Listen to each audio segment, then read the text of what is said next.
Hello, dear folk. This is Suzanne Knabe-Nicole with Police Science Snippets, number 207 this week. Police Science Snippets are bits of information that have been just published in academic research circles in the fields of police science, investigative psychology, forensic psychology, evidence-based policing, and related fields. I try and find bits of information, bits of research that I think could be applied straight away somehow in your various jobs in law enforcement around the world. And then I bring them to you here on LinkedIn, YouTube, Facebook, and Twitter or X.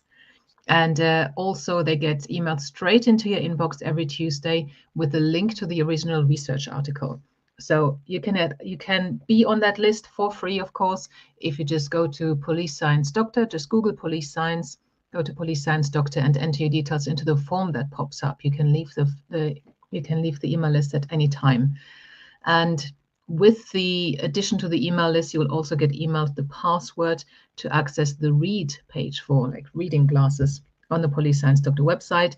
And on there, you'll find all the previous snippets as PDFs that you can download. So there's 207 PDFs on there now with 3 snippets each, because what I am describing to you this week about of the police science snippets I've got available for you now might not be relevant to your particular role, because obviously I don't know everybody's roles.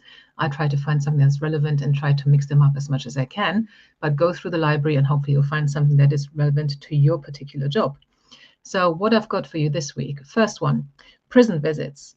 Prison visits that were perceived as positive by the inmate are followed by lower incidences of misconduct and higher well-being. However, some visits left individuals feeling stressed, helpless, or guilty, which was related to higher incidences of misconduct, particularly property infractions, and lower overall well-being. Okay, so if you work in prisons, please just pay attention to who's visiting those prisoners and what the impact on the prisoner is, and maybe there's a way of regulating who comes and who doesn't come if there is a negative impact after a specific visit. The next one, still about prisons, prison alternatives.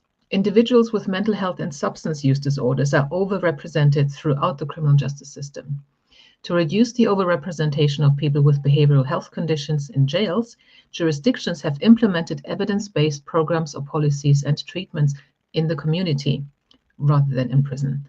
It has been found that availability and impact of these programs is increased through relationship building and shared definitions across counties. So what's very important here is that the different organizations work together, that they've got a common vocabulary, that they can share information, and then the coverage and the delivery can be much improved.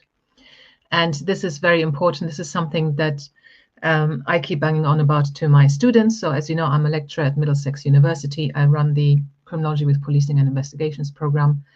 And I always talk about the fact that I think crime is actually just a symptom of underlying problems, and we need to tackle those underlying problems. Many of them are health related, many of them are economically caused, and then we wouldn't have so much crime at all. So this is very important, and so working together with other organizations, working together with similar organizations across county boundaries, or whatever you might call them. This research, I think, was actually done in America. So you've got counties, states, and other jurisdictions, I guess. So that's very important, working together, having a common vocabulary and exchanging information. And the third snippet for this week is about biological treatments. Now, this is quite interesting. This article examined the use of brain-based treatments, referred to as neuronormalization, to reduce violent offending. This has a checkered history due to its misuse in forms such as brain surgeries and forced application. However, modern ethical standards can be applied. This research found that transcranial direct current stimulation and omega-3s are very safe and effective in reducing aggression, whereas certain pharmaceutical agents and oxytocin can have adverse side effect or lack efficiency. So, you know, we've all heard about those frontal lobotomies that were sometimes administered in the past as a measure to try and curb aggression and violence. And obviously a lot of issues came with that.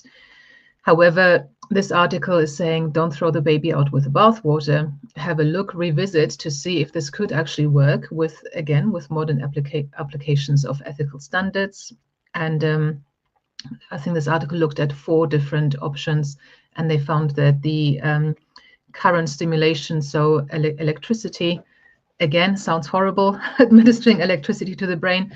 But if one of the main causes for people's aggression is something being wrong in the brain, then looking at how can we fix this in the brain is a very, very logical conclusion, in my opinion.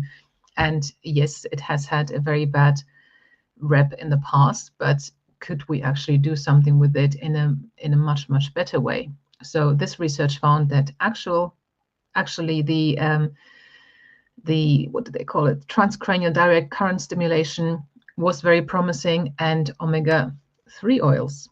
So very interesting. I have read something about omega-3 oils before, about its impact on behavior, but that was actually financed by the industry that was producing these oils. So I didn't take that seriously, rightly or wrongly, but that is something interesting to look into, I think. So what can we do to reduce violence and aggression in people?